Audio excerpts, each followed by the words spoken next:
पसीने वाली बहू। हाय रब्बा, अरे नास पीटी, पसीने बहा बहा के पूरे घर में पसीने की बाढ़ को बुलावा दिया है तूने। अरे तो मैं क्या करूं माँ जी, आप ही बताओ। अरे भगवान से गुहार लगाओ के उठा ले मुझे। ये कहानी है अक्षरा की, जिसे शादी के पहले से बहुत पसीना आता है, फिर चाहे वो गर्मी हो या बरसात हो या फिर ठंड हो, शादी तो जैसे तैसे हो जाती है। अक्षरा के पति रणवीर को ये बात पता नहीं होती कि अक्षरा को इतना ज्यादा पसीना आता है, और ना ही उसकी सास कौशल्या और ससुर ब्रिजमोहन को पता था। लेकिन वक्त के साथ साथ कुछ ही दिनों में अक्षरा के पसीने से सभी को काफी दिक्कत होने लगती है। तो चलिए होते हैं रूबरू इस पसीने वाली बहू से। बहू, अरे अक्षरा बहू, कहाँ मर गई? क्या हुआ माँ जी, बोलिए। अक्षरा पसीने से लदी हुई थी और उससे बहुत ज्यादा गंदी बदबू आ रही थी, जिसे सभी अपने नाक पर हाथ रख लेते हैं। हाय रब्बा, इतनी गंदी बदबू तो गट्टे की भी नहीं आती। सीरियसली यार अक्षरा, तुम्हारे पसीने की बदबू दूर दूर तक आ रही है। तो मैं किसी बर्फीले इग्लू में बैठकर खाना नहीं बना रही हूँ। इतनी गर्मी है, 2 मिनट गैस के सामने खड़े रहो तो पूरा पसीने से नहा लेते हो आप। इतनी भयंकर गर्मी है, अगर इतनी प्रॉब्लम है तो लगा लो ना रसोई में भी एसी। हाँ लगा लेते हैं। वैसे भी तेरे मायके वालों ने हमें ट्रक भर के नोटों की गड्डी जो दी है, हैं? क्या बात करती है? मैं भी चूल्हा चौका कर चुकी हूँ, लेकिन इतना पसीना मुझे तो कभी नहीं आया। ऐसे ही एक दिन कौशल्या देखती है कि खाना बनाते समय अक्षरा के माथे का पसीना टपक कर कढ़ाई में गिर रहा है। हाय रब्बा, अरे करम जलिया की महारानी, ये देखिए तेरे पसीने की टंकी का लीकेज बह के अब हमारे खाने में भी टपक रहा है। अब अपना खारा पानी तू नमक के तौर पर इस्तेमाल करेगी क्या हमारे खाने में?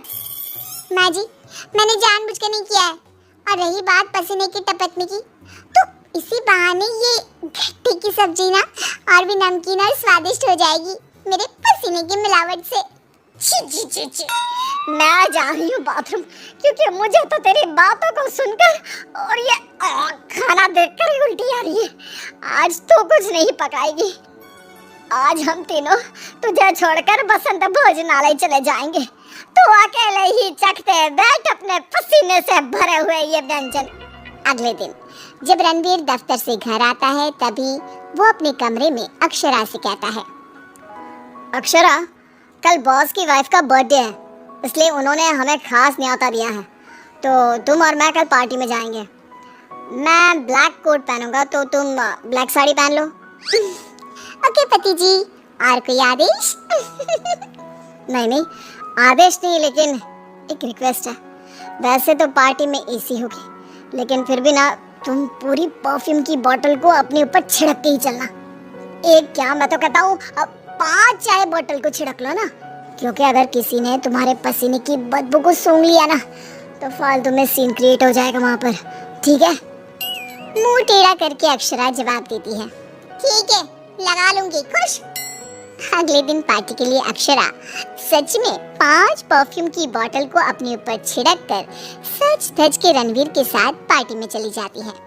पार्टी में एसी थी, इसलिए पहले के 15 से 20 मिनट तो कुछ भी नहीं हुआ, लेकिन उसके बाद से जो अक्षरा को पसीने छूटने शुरू हुए कि बस वो पसीने से भीग कर गीली होती ही जा रही थी, और उसकी बहुत गंदी बदबू भी आने लगी, जिसको सुनकर पार्टी के गेस्ट आपस में बात करने लगे।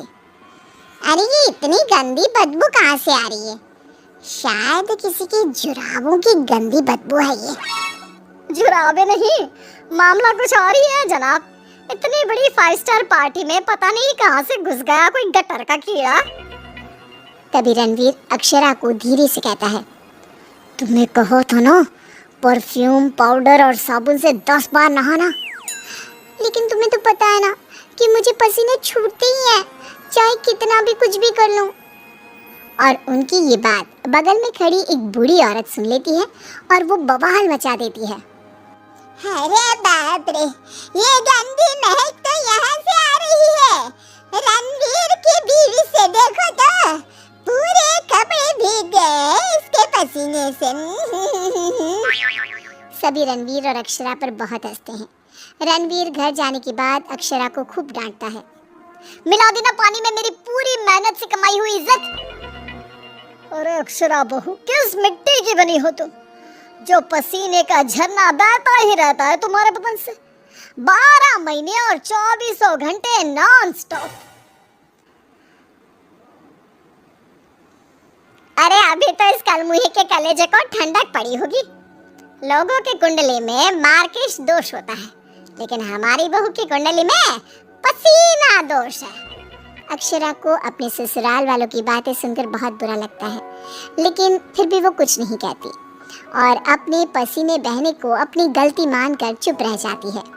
दिन बीतते जाते हैं, गर्मी का प्रकोप बढ़ते जाता है और अक्षरा के लिए गर्मी और भी बड़ी मुसीबत बन जाती है। उसी पसीने से पूरे हाथ, पांव, गले, चेहरे और बदन पर घमौरियां आ जाती है, जिसके कारण उसे खूब जलन महसूस होती है।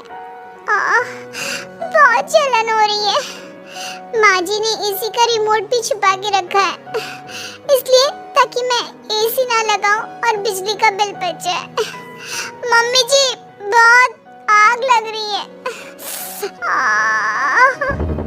अक्षरा जाकर बाल्टी भर पानी अपने आप पर डाल देती है, तब जाके उसे थोड़ी सी राहत मिलती है। अक्षरा के पसीने से तंग आकर कौशल्या दिन रात घर में अगरबत्ती और अरोमा कैंडल जलाती। अच्छा हुआ जो रणवीर ने ये खुशबू वाली मोमबत्तियां ला कर दी, इनसे हर जगह अच्छी महक आ रही है। हाँ कौशल्या, बड़ी अच्छी सुगंध है, अगरबत्ती और मोमबत्ती दोनों की भी।